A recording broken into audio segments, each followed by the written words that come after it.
Hello, everybody. We are here at the first Table Hockey Global podcast, and we have very special list in here tonight in the studio. We have Edgars Caics, the European champion, and the number 3 in the world at the world ranking at the moment. Doesn't mean anything. Kalnins, who is the first one in the world, and me. Also doesn't mean anything. And me, I'm now freshly 99th position, and it means a lot for me. Karlis, you are still on the way up, so we are waiting for you. Yeah, I'm gonna try. Hi guys, good to see you here. Edgars' first time in here. We have, and our background is off, and we have been recording in Latvian for quite a while in here, and at the moment, I'm gonna kill this. At least there's nothing. We have been recording several podcasts, and now we have many things to talk about. This is going to be the first one in English, so it's going to be a little bit tougher for us. Latvian is our native. So, Edgars, first question to you. How are you looking towards table hockey now and for the future? Because you're going to go to Czech Open, to the Prague. It's a Prague, right? Mm-hmm. Yep. And what's like in your general situation, how you're planning your future in table hockey? Are you still in? You're going to be back and forth, or what's up with you? Okay, guys. As you know, I have published my book, Go for Greatness. So if you don't have it, write to me, and you will have it. And in the book, I have I've written everything about how I feel about table hockey, about myself, about my goals. And for me, table hockey is still open. You know, a couple of times a year I go for tournaments. So it should be Riga Cup, and it should be the annual championships, so European or World Championship. And about Latvian championships? You know, from time to time I might play some smaller tournaments as well. But I decided to go to Czech tournament, to Prague Open, because I got some funding from the municipality of Riga. I applied for how do you say? I have some achievements that allow me to apply for some funding for competitions. Awesome. So I got some money from the government, from municipality of Riga. So that makes it a little bit more fun to go abroad. It's a good thing you won the European Championships. That's a good thing. Yeah, thank you, Rainer, for being so kind. It's all right. No, but I mean, it's still gonna be fun to play some games, and I'm actually looking forward to playing Umeå. Yeah, that will be a good tournament. So we definitely see you there, right? Write in the comments if you're gonna be there. Yeah, the World Championship is gonna happen in far side of Sweden. It's gonna be a rough trip, at least what I heard. And there is still some few spots in Latvian team, which I just got information today, so I'm like, maybe. But this is going to be a big one. Is there like some special venue in there? What's happening? What do you know, both of you? Is there like, I don't know, some going to be huge Stiga Arena or how it's happening there? I have no idea. Yeah, I actually checked the website, I guess the last week or when it was started. But about the trip, you said rough trip, and that's exactly as it's going to be, because, well, you're thinking about it. There's an airport, so what is so rough about it? The rough thing comes when 50 players from Latvia are trying to go to a tournament. You cannot buy 50 tickets. I tried it. The championships was in Norway, right, in 2023. I was the one responsible for buying the tickets. It was like around 40 tickets to purchase. That sucks. and there's fluctuations in price as well. So we decided this time, no, we don't want to do it. So we rented a bus, and we are gonna go with a bus. So we are going early in the morning, around 1 a.m. on Wednesday. Wednesday, 1 a.m. We're gonna go to Tallinn with a bus, 5 hours. Then we take a ferry for a couple of hours. And then I would need a map to say until which Finnish city we are going to. Then we're gonna take another ferry to Sweden and then go to Umeå. Oh my god. And on the way back, there is no direct ferry to go from Umeå to a Finnish city. So we're gonna ride all across until Tallinn. So it adds like 800 more kilometers. So for you, don't complain if you have to switch flights to get to Umeå. It's gonna be like 3 days wasted for Latvians to get there and back. So we're gonna be really frustrated. We're gonna be there. We're gonna be really pissed off if we're not gonna get some medals in there. So watch out. God damn. Wow, it's basically 5 hours until Tallinn. How many hours from Tallinn from Helsinki till the second ferry? 3, 4? It's around. I might be wrong on this one, but it should be around 700 kilometers, I think. So like 7 to 7.5 hours, I think. We have to, you know. I'm not anymore like really looking forward to getting into the spots in there. I'm gonna give somebody else. No, I'm really not gonna go to. God damn, this is. And does anybody know why we're playing in there? Is there like an actual benefit why we're playing in Umeå? Yes, because we hope Jakob Lindahl is gonna show up. Oh. Umeå was granted one of the reasons why Umeå was granted the tournament was that they made a marketing about Jakob Lindahl. You guys know Jakob Lindahl, and you should know Jakob Lindahl as well. I think like 50% or more than like 50% of our viewers actually have no clue as to who is Jakob Lindahl.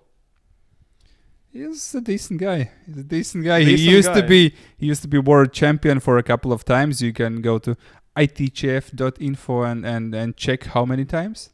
I know when I started to play, it was 2003. He got the bronze medal in that world championship. So I guess before that he won a couple of times.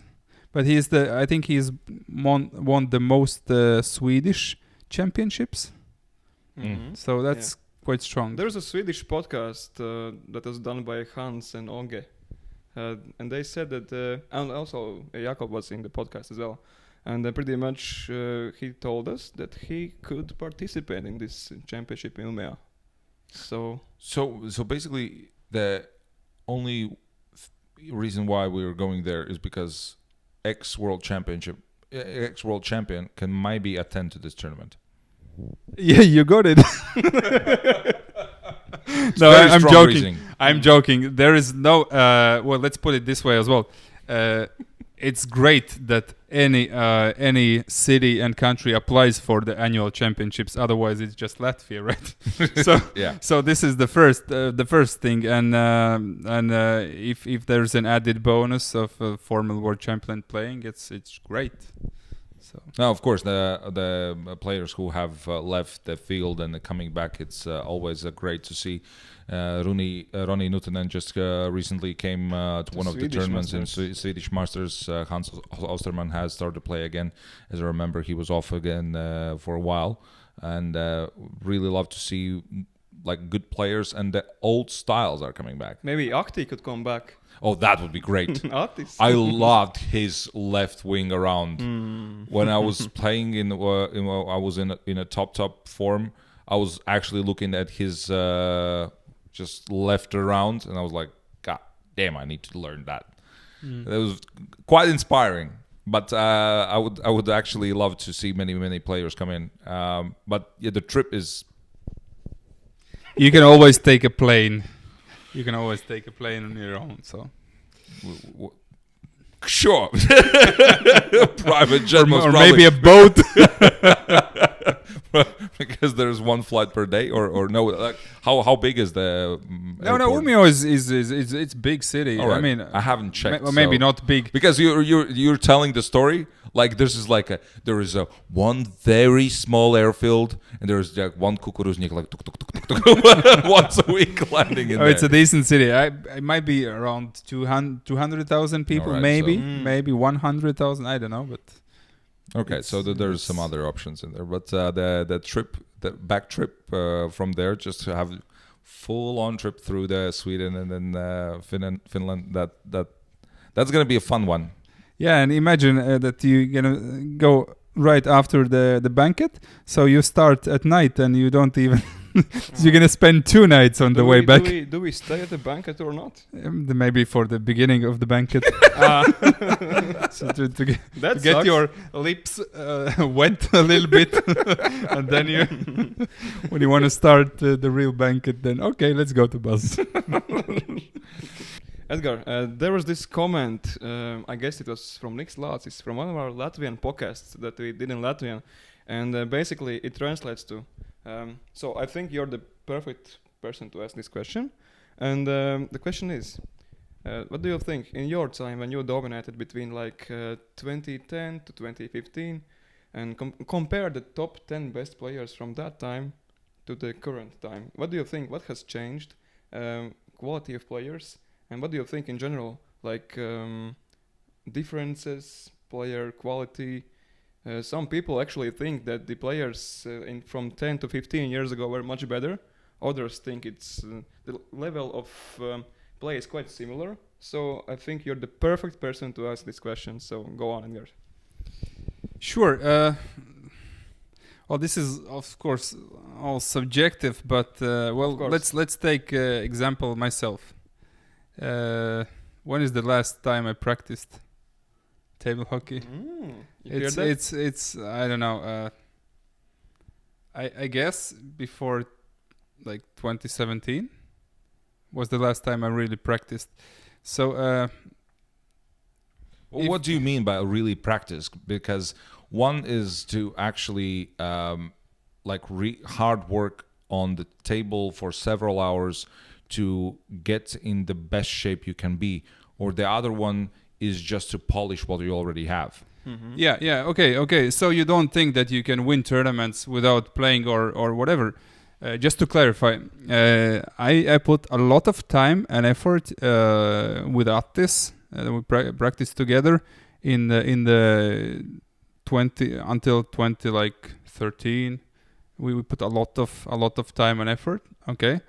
So, and when you reach a certain level, maybe for me it was enough that I led trainings in Laimīte twice a week, and I played a couple of games there. I played some playoffs twice a week, and I did not need any specific training apart from that after 2017 when I reached my goal and won the World Champs. But okay, now to the main business. So if I look at myself, that I'm able to win last 2 European Championships without maybe investing that much time, definitely Borisov was the best player ever. Mm-hmm. He would just need the peak. Borisov doesn't stand close, I think, to anyone, because he was he could only lose because of his mental maybe some blocks that appeared against maybe, I don't know, 1, 2, 3 players in the world that he knew that he's vulnerable against, that some players might win against him, had a chance to win against him. So he was the best in the history. So no one, I think, comes close to that level, on the top level. And then Ronnie was a great player in his prime, but he was just, his game understanding was in the next level. So he had great hands, he had a great game understanding, and maybe the rest of the field, myself including, was not so smart. We were more like what do you mean on the smart? Because you're saying, for example, Ronnie, as I remember him, he was very technical. He was fun to watch, and this is the minus on his game, because I haven't seen Borisov lately. I don't know what his prime was, but as I remember, when Dimitrichenko, I think, won Ronnie in the first World Championship, when Ronnie needed to win, mm-hmm. he was like the bright star which came from nowhere, and he had like very simple moves, just basically 2-3 moves on which he executed all those. Do you think on that? So you're basically pushing on something which is so polished, some moves which are so polished that we are basically throwing just full tournaments on that? Yes and no, because well, Ronnie can correct me in the comments, but he never expected Dmitrichenko to be a real threat in 2011 yet. So he gave the first game just for free in the finals. Like I don't know, like why would you do that? He didn't even play the first game, I think, like for real. And then when he started, he actually felt some pressure and he understood, oh shit, I can actually lose. And so it was not the greatness of I think Dmitrichenko back then, but it was a mistake that Ronnie made because he beat Attis that tournament 4-0 in the playoff. He beat me 4-1 in the semifinals. So he was in a good level, but he just didn't expect. Oh, this guy! Come on, I win anyway. And he was in a home, so he was just okay, just 4 more matches and I'm world champion. Okay, I lost the first one. Okay, no big deal. I'm gonna win the next ones. And then when he got tested, maybe he just oh shit, I can actually lose. So that's my take on that 2011. Yeah. But comparing players is never easy, like Jordan or LeBron or who is better. So you think it's all about the era of play? So there are certain players that are like considered like Hans Ostermann's era, Jakob Lindell era. So it's very hard to compare the eras. Would you say like it's all about eras, or at the moment, for example, if Borisov came in, he would just bang everybody out of the pawn? No, of course not. I don't think so. No, he would. Okay, first of all, if you've taken that long of a break, you need time to get on the top. He's not played defense, like proper defense for years. He lost 4-0 out of Pavel Fyodorov in one of the Russian tournaments, so he's probably just coming together with his kid to play in the tournament, so he doesn't probably bother about his own results. But if he really thinks about, I mean, if some player seriously wants to play, and I think that's what a lot of people don't understand, that many people who has been on the top, like won the most prestigious tournaments, they only care maybe about the most important ones, like myself included, because when you have been there, maybe you're not so interested to play, like for example Borisov, some Russian championship. Okay, just play for fun, and maybe I try this and I play this, but if they lose, they okay, how my kid did, oh he won the game, nice. So it's more like a community he's returning back to, I guess, and it would still take a couple of years for him, I think, to get to top 3, but if he wanted to, he would do it. Because I mean, he has all the skills. He just needs to get it all back, and it would take some years. So he would need many international tournaments to compare him against Reiners, against Matanzov. No, of course, I'm not telling I'm not talking about like he's coming back and from the first tournament he's winning everything. I'm talking about like in 2-year, 3-year period that basically he's back in like top 3 and just basically trying to dominate every tournament and what he can get his hands on. It's about priorities, at that year it's about priorities. I mean, and how much time you're willing to invest. Like Reiners has invested a lot of time, and you can see the results, right? So I would say the best top form of a player was probably Borisov in, I don't know, like 14, 15, maybe 13, I think 14, there's this 15. European Championships in 2012. So Borisov won it, yes? Yeah, he beat Ahti, in the final. It was Ahti. He beat Ahti in 2014, I think. But I think there was this European Championship. Oh, he beat Attis in 12. Attis, yeah, yes. he beat Attis in 12. And this championship, he lost like 2 games in the Europeans. Was it like that? I have no idea. I think I've looked at the statistics like maybe some couple of months ago, and I think like Borisov lost like 2 or 3 games in the whole championships. So yeah, that's how should the champion play. Like you're so good that even you just lose few games in a whole tournament, not in a series, not in a playoff series. But Edgar, what do you think? What has changed from the players now, from players like in Borisov's time 10 years ago? What do you think? Like, I was a little kid back then. I didn't understand what is happening. So Yes, we switched definitely like to these some tempo shots. A lot of more tempo shots from right wing. So it used to be way easier to defend from the right wing because there was no tempo shots. So you covered the Cocos trajectory and then you just stood up high to get some passes because no one was also shooting how you say the banan. The high pass to the center, not under the defender, but before the defender, near the center line. So no one was making these shots. I think maybe just Czech players, but you could be passive against them, and they didn't do center moves. So tempo attacks is for sure one. The defense is getting much better, especially from the left wing. And right wing defense, because of these tempo attacks, are being pushed to passive one it's now. like more of a hybrid defense where you can like open it up and just close it and. Yes, because of the tempo attacks, you cannot be just open all the time. You have to be passive and open and mix it all up. So it's you need a lot of practice.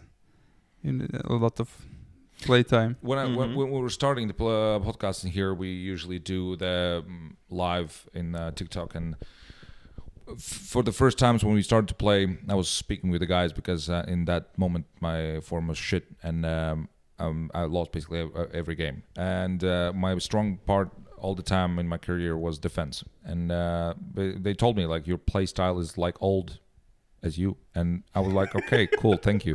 And then we actually talked, but evening by evening, and we did many these lives, and did the tournaments between them, starting from last year's Czech Open and the club championship.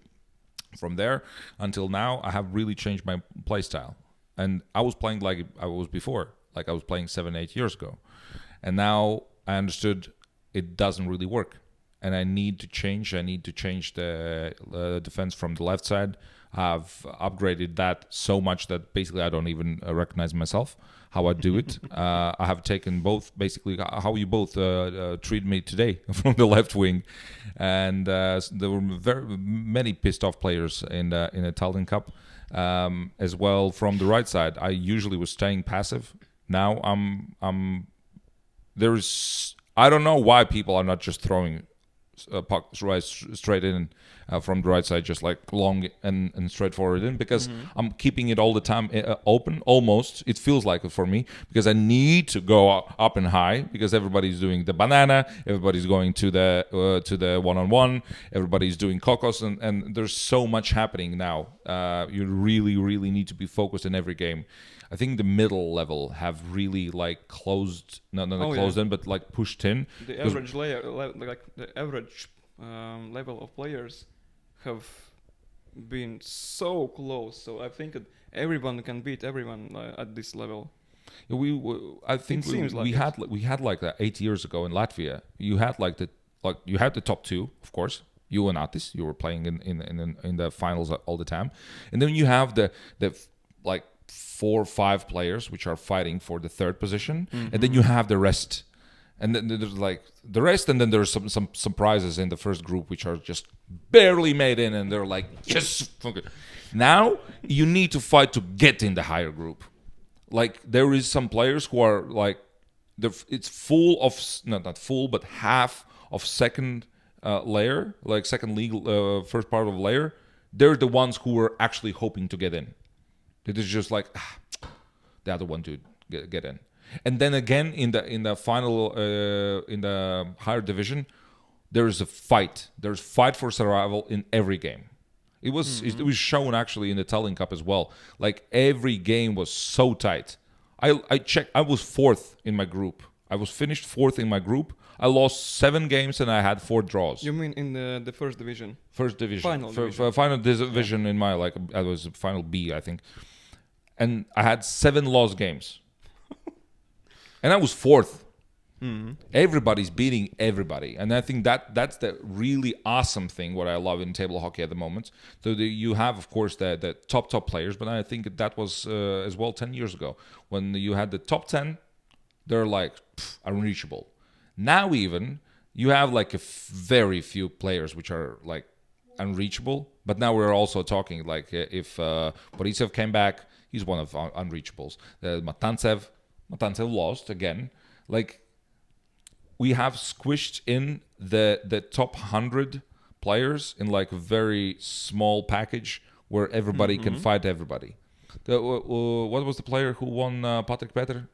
Tommy Ullmanen. Tommy Ullmanen. He also beat Edgars Caics. So how, as to why did Love it happen? Love this. Surprises like that happen all the time. Like for example, Valts beat Yevgeny in 4 games. 4-0.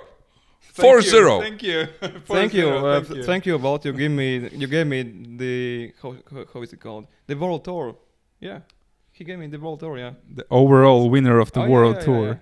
Yeah. Yeah, for the second time in a row. Congrats. No, Matantsev won the year before. So. Okay, but you won it once, right? Yeah, I did. Yeah, sure, So of second course. win. Congratulations, man. Yeah.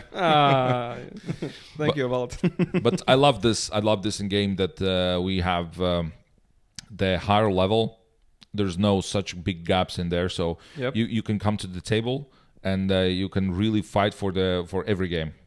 And even for me, I played with both Matantsev in Tallinn. I won Artyom's and I lost 5-3 to Yevgeny. Yep. And it was a very close game. In the last minute, he scored 2 goals, but it was fun. It was fun. It's interesting for me. It's less interesting when I'm playing with you, because usually I'm coming to your game like I'm done. I'm like, I will just practice my one-on-one. Oh, great! I didn't get even one. So that's it. But I think that's a more mental thing. That like you know me, I know you, and they're like, now how it's gonna happen. But yeah, the player amount who's playing now in the top level, I think it's really nice that we're pushed in and we don't need to be like fighting for survival every time we get in the top, or there's just unreachable top 20 which are just in there. There's an interesting point you mentioned about when you feel like you've lost a game if you stand against Rainers, for example. Yeah. And I wrote in my book that if people were playing against me from the first second as they play like amongst themselves, it would give me much harder time as well, because against me I'm so happy this happens. Like, okay, there's a guy against me, if I lead 2-0 in like, I don't know, 40 seconds, the game is over. Okay, it's sides, I'm not gonna try to fight any back, and then I start to make some nice stuff. So, and I save my energy levels, so I get to play fresh. That's very good. I get to play fresh, and but there is like Ullmanen was number 16, and he beat Peter, and then he beat Naglis. Was he in like top 8? He lost to Andris in quarterfinals. Yeah, Yeah, he was in top 8. Number 8. He was, and like he got from as number 16 in the playoff. Yep. I myself am against so many players in the playoff, because I remember how nice it used to be when only like for example in Moscow Cup, it was 24 players only go to the top division and top 8 goes to the playoff. Wow. There was some crazy times. Then they made 16, but can you imagine? Only 8 players going to the playoff, and that's the crazy brutal stuff. That's really brutal. Oh. And you know, and sorry, I'm gonna say one more thing that we implemented in Latvia, and maybe you like it as well in the international championships, that you reseed after each playoff round. We implemented this. So For example, if Uimonen wins as number 16, the number 1, he plays against the strongest player still remaining in the field. So this way you cannot predict which player you're gonna be play until the finals, because nowadays it's like, okay, Reiners is going as number 2 in the group, I cannot stay number 3. Okay, should I lose last game? Should I? And there's these calculations, because if you're gonna stay number 3, you're gonna play Reiners in the quarterfinal. Yeah, so it cancels there's all some the matchmaking, because Yevgeny was watching at the table all the time. I was being number 3 in the final Division A, and I think Yevgeny was second in the opposite group. I was like, oh no, we might face off against each other in the quarterfinals, but then I happened to win Olge in the last round of the Division A, and I got to be second. And he was like coming to me, oh my god, I was watching the whole time, you were like third, I was second. Oh god, you won Oscar. Which sport is happening like this? It's NHL is doing the reseeding. All right. Okay. So we're table with the small NHL. Yeah, no, from one point it's nice. It's worse for the bottom players. So basically, when you came in and you won some big fish, and you again have some big fish against you. The good thing is not to have these nets which you can calculate in front. But I think if, for example, you win some big player, and then you're gonna have a next big player in front of you. If that's a little bit like, if you won at least one, then you have in the second round somebody who's a little bit lower level, so you have more chances to actually go through with that one as well. But if you have first round Reiners Kalnins, second round Edgars Caics, third round Evgeny Matantsevs, look, come on guys. Well, if anybody can pull this off, I mean, that's really impressive. With Reiners in the first round, me in the second, Matantsev in the third. Well, good luck. Well, yeah, exactly. Take my hat off. Yeah, exactly. And then there's the rest which are just basically fighting between themselves and they're being happy. One dude is slaying everybody in the top in there. Yeah. All right, guys. Thank you very much for joining us today here. And let's hope we're gonna have Edgars very soon with some more conversations when we're gonna have some hot topics to talk about. Let's discuss the Czech Open, yeah? All right. Thank you, guys. Yeah. Have a good one. Ciao. Ciao.